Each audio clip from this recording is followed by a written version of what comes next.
Hello everyone. वैसे student जो MU जाम में इस बार इंट्रेंस एग्जाम देने वाले हैं, जहां कहीं भी आपका सोशल अवेयरनेस, जनरल अवेयरनेस या करंट अफेयर का क्वेश्चन पूछा जाएगा।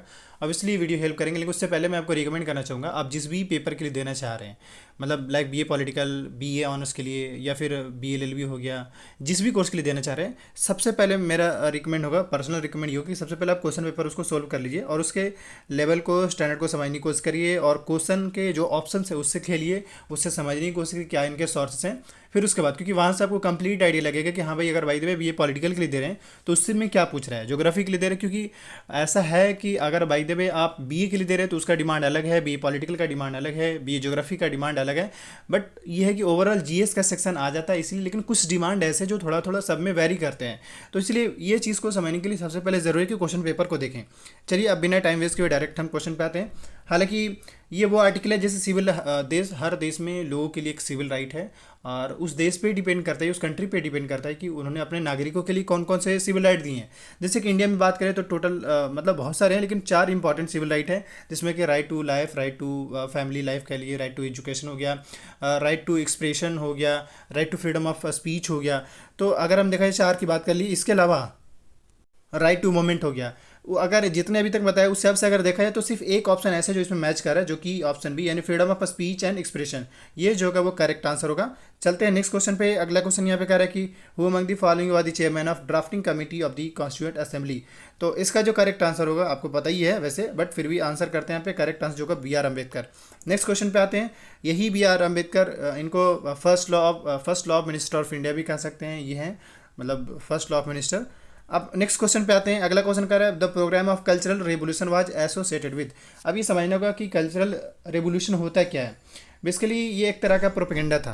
क्या था? एक तरह का प्रोपेगेंडा था। उसमें बेसिकली एक पोस्टर के थ्रू उसमें ऐसा बताया गया था, दिखाया गया था कि वहाँ उस कंट्री के ग्रुप ऑफ सोल्जर्स, मतलब किसी सेलेक्टिव पार्टी का, जैसे अगर आप बड़ा सिंपल चाइना में अगर बात करें तो पीपुल लिबरेशन आर्मी है, या उसी की पार्टी है जो उसके आर्मी भी है और उसके सोल्जर भी है।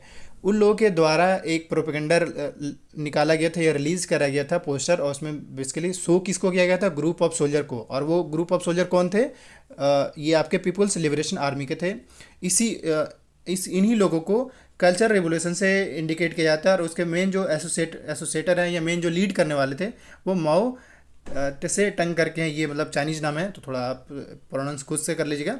इसका जो करेक्ट आंसर होगा दैट इज बी होगा।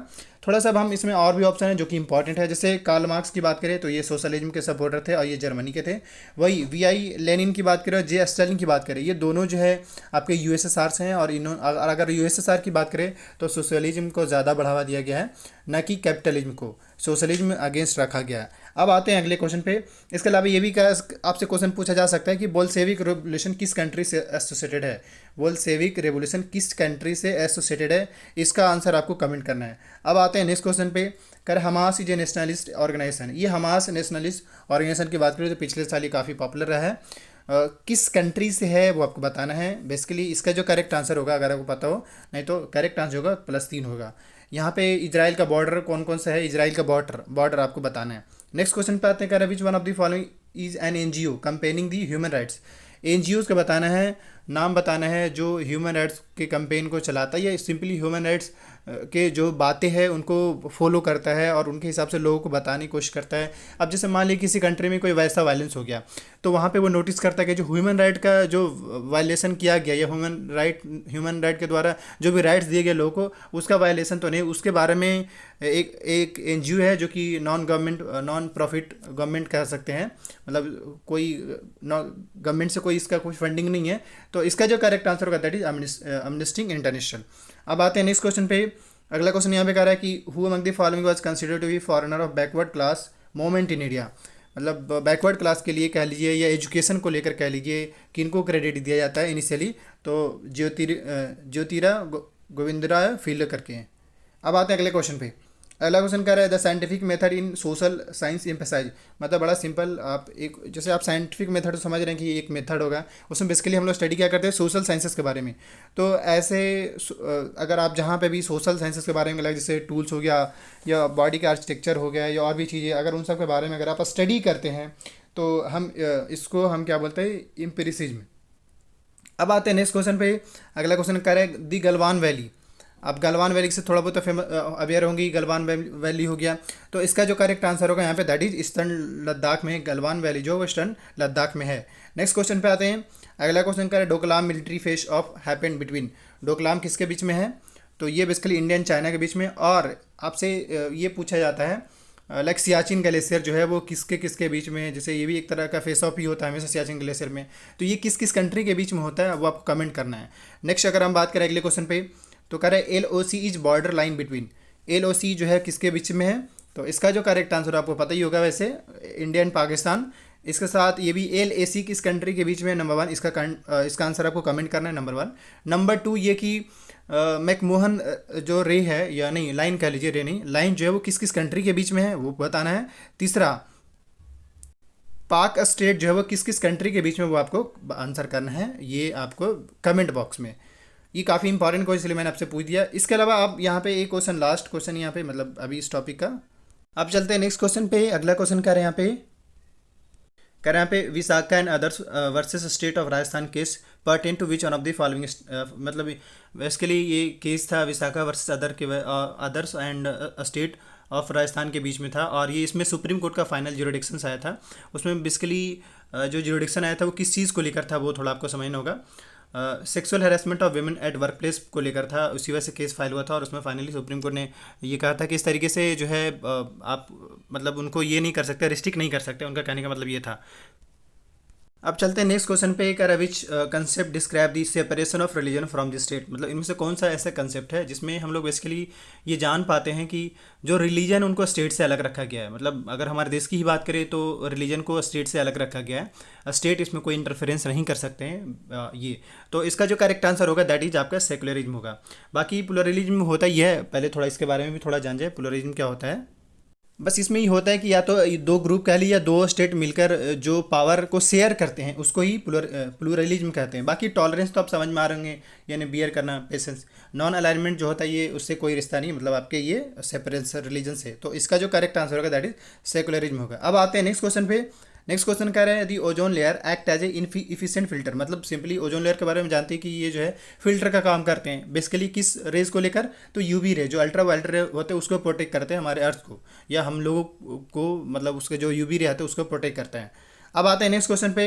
अगला क्वेश्चन का main source of CFC chlorofluorocarbon का जो सबसे मेन जो सोर्स है, सबसे बड़ा जो सोर्स है अगर देखा जाए तो आपका रेफ्रिजरेटर है। अब आते हैं नेक्स्ट क्वेश्चन पे। अगला क्वेश्चन यहाँ पे करें global warming is due to release of.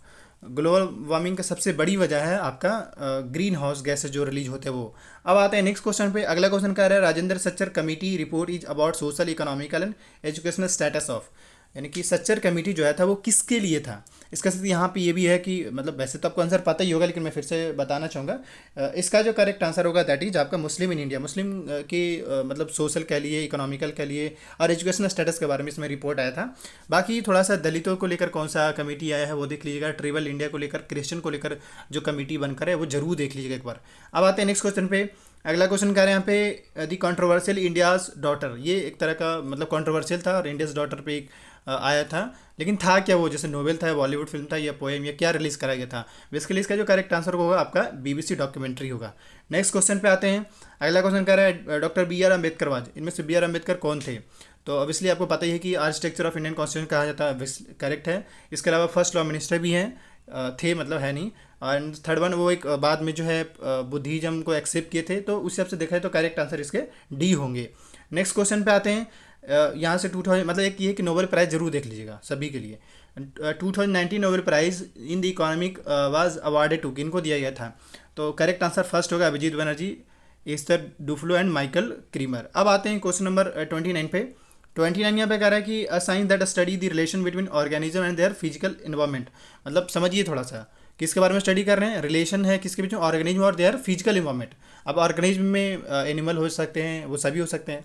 तो इसका जो करेक्ट आंसर होगा दैट इज आपका जो होगा इसमें इकोलॉजी होगा। बाकी टोपोग्राफी से इससे कोई ये नहीं, arrangement of natural and artificial से रिलेटेड होता है, मतलब फिजिकल इन फीचर को लेकर। जैसे बड़ा सिंपल टोपोग्राफी का मतलब ये होता है arrangement of natural and artificial physical feature, उसके बारे में। बाकी ज्योग्राफी तो आप समझते हैं कि प्लैनेट के बारे में, इन सब बारे में स्टडी करते हैं। जियोलॉजी जो जू से रिलेटेड मतलब प्लांट से रिलेटेड हो गया।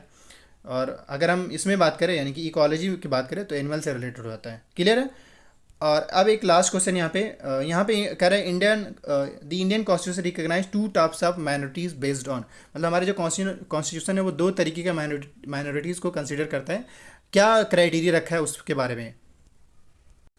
अगला क्वेश्चन यहाँ पे जैसे कि आपने देखा ही कह रहा है the Indian constitution recognise two types of minorities based on India, मतलब इंडिया में जो माइनॉरिटी को दर्जा जो माइनॉरिटी का जो दर्जा दिया गया वो कौन सा क्राइटेरिया रखा गया। अगर हम उसकी बात करें तो करेक्ट आंसर होगा यहाँ पे रिलीजन एंड लैंग्वेज, यानी ये रिलीजन भी देखा जाएगा कि कम बोलने वाले ज़्यादा बोलने वाले, दूसरा उस लैंग्वेज के बारे में भी देखा जाता है कि उस स्टेट में उस एरिया में माइनॉरिटी में लैंग्वेज कौन है। और आर्टिकल ये इसके बारे में हमारा आर्टिकल 30 में ये मतलब एक्सप्लेन किया गया है। आज के लिए इतना ही। वीडियो अच्छा लगा हो तो लाइक कर दीजिएगा और बाकी सपोर्ट कर सकते हैं। Thank you.